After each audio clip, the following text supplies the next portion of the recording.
my channel. If you are new here, my name is Casey and this is my natural hair series called Curls with Casey. If you are new, I would love for you to go down below and subscribe so that way you'll never miss when I post a new episode. This series is going to go into full detail about everything you need to know about natural hair. So if you haven't seen any of my previous episodes, it's all in one big playlist, so it's super easy for you guys to watch them all the way through. Last week we talked about hair typing, and this week I want to go more into detail about porosity and density, because those are the really big two hair typing characteristics that are so important for figuring out the best products and methods for your hair. So I want to make sure that you guys have a very clear understanding of your hair porosity, of your hair density, and what products and methods will work best for your hair type. So let's go ahead and get right into the video. Okay, so like I mentioned in the previous video, porosity refers to how well your hair will absorb or obtain or hold moisture. It is affected by the really flexible outer layer of our hair called the cuticle. And the cuticle pretty much determines how easily water and oils will pass in and out of your hair. For most people, porosity is pretty genetic, depending on, your mom and your dad's hair porosity, you may have that same. However, it can also be affected by a lot of other things like environmental factors,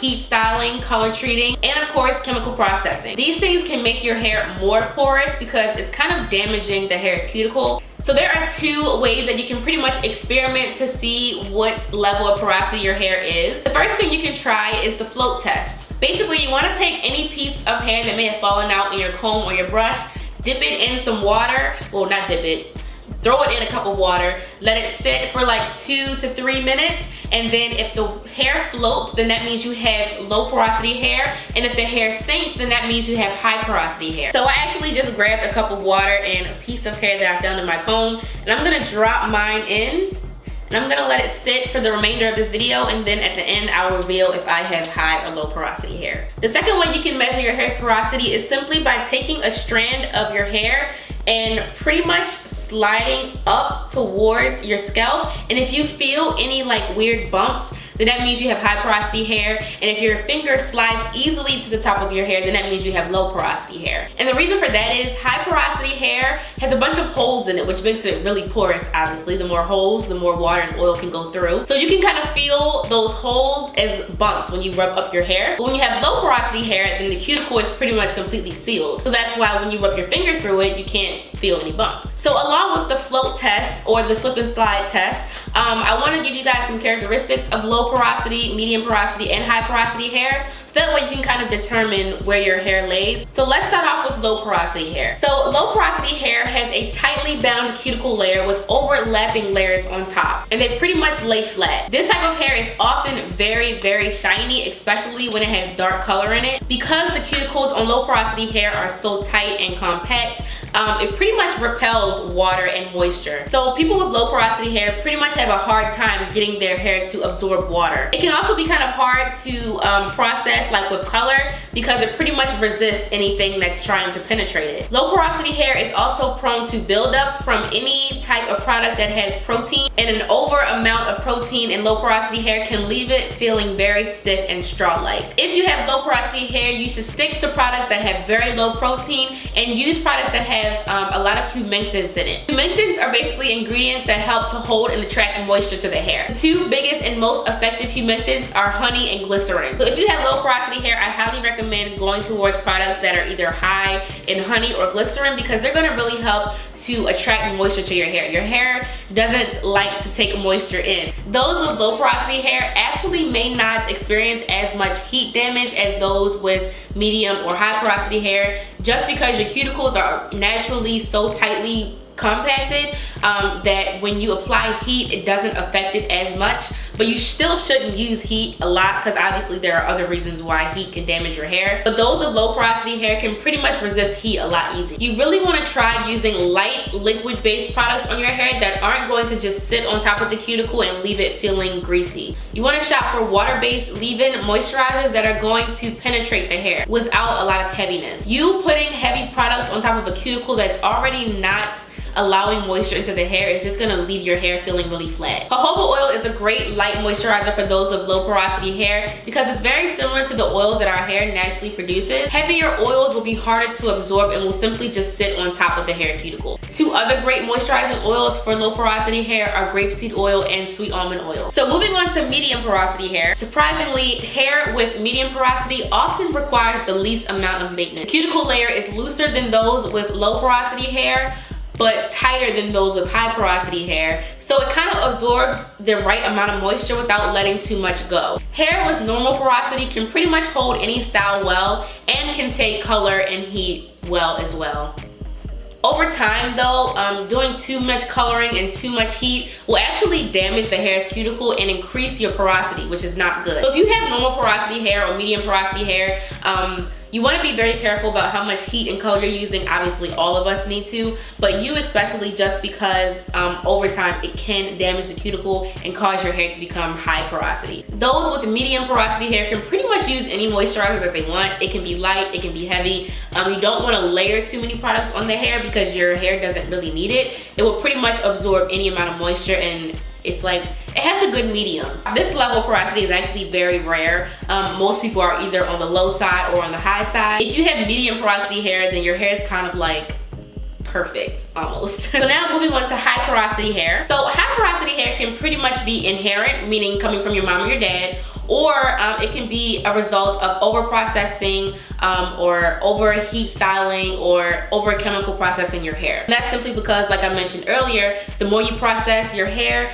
the weaker your cuticle becomes and the more porous it can become, which is not a good thing.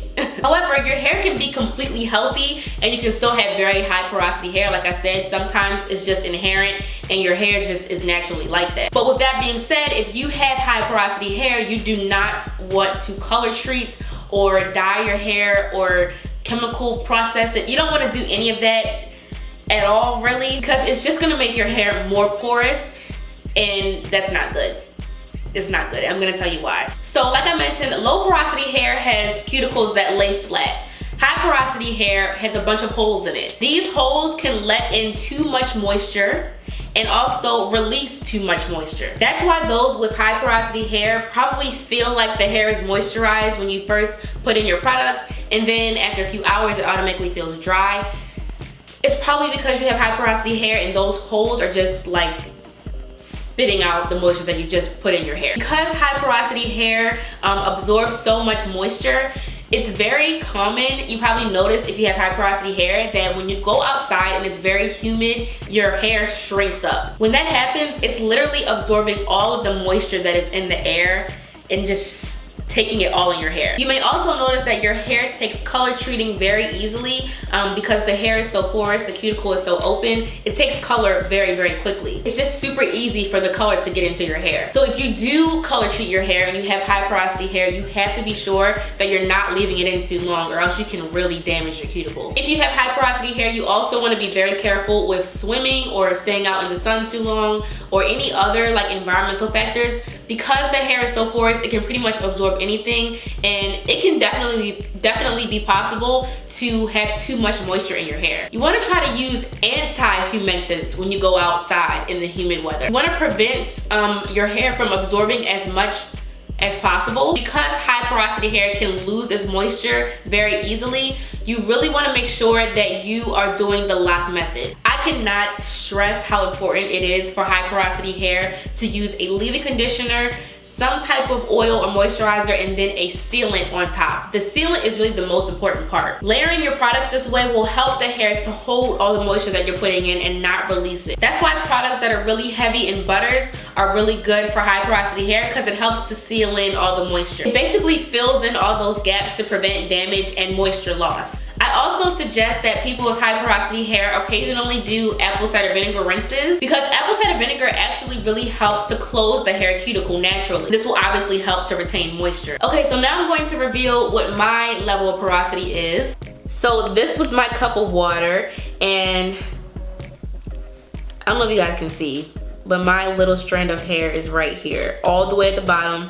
It's sunk super quick, like not even 30 seconds it's sunk all the way to the bottom. So that being said, my hair is clearly high porosity hair. It's actually very common for type 4 to have high porosity hair, although not all type 4 people have high porosity hair. There are some type 4s that have low porosity. So for me personally, like I mentioned when I was talking about high porosity hair, it is so important for me to layer my products. I feel like if I would have known about high porosity and low porosity like earlier on in my hair journey, I would have been able to cancel out a lot of the products I was using in the beginning. It's also really important for high porosity hair to balance protein and moisture. So when it comes to protein, low porosity hair, you really shouldn't be doing protein treatments that often. I would suggest one like every 3 months. Medium porosity hair, you could probably do it once every 2 months or once every month. High porosity hair, I would suggest either once a month or even every 2 weeks. So for instance, whenever you're not doing your protein treatment in the time frame that I just said, you should be doing a deep treatment that has